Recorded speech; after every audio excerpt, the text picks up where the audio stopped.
Let's talk about Python dictionaries and their application to musical Markov chains. First off, what is a Python dictionary? Python dictionaries map a key to a value, and when you have the key, it's fast to look up the value. Let's look at an example of syntax for defining a dictionary.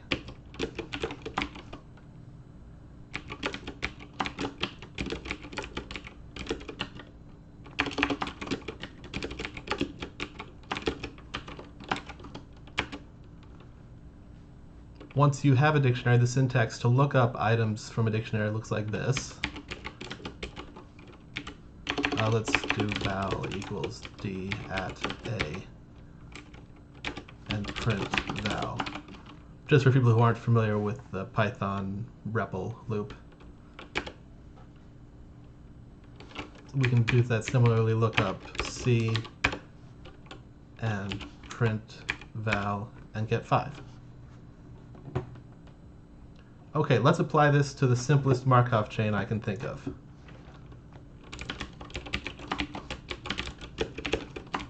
Dictionary from the key A to the list A and G, and from the key G to the list A.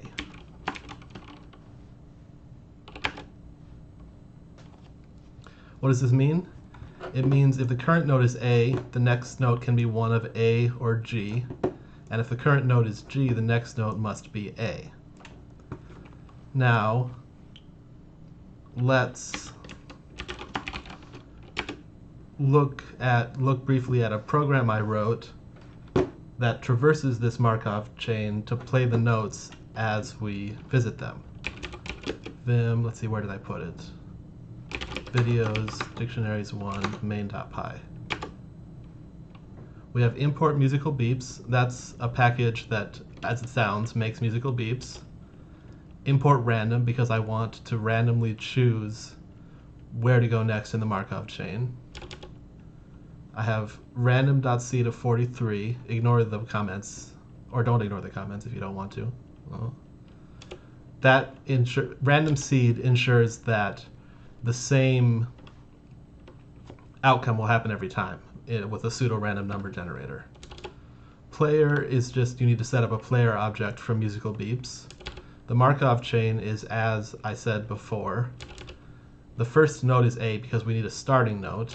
You'll see over here, play note. For underscore in range 16, that's a funny notation that just says we don't care about the index, but Python has to know that we don't care about it.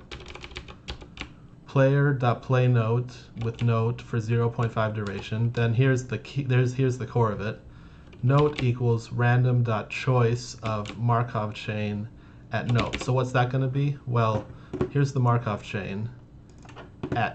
When note is A, we go to the key of A for the Markov chain, and we see that the next node can either be A or G.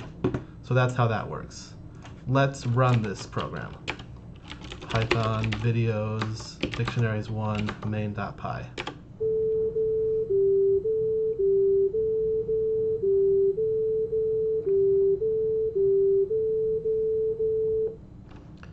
That was kind of quiet, sorry about that. Let me turn it up and crank it and play it again.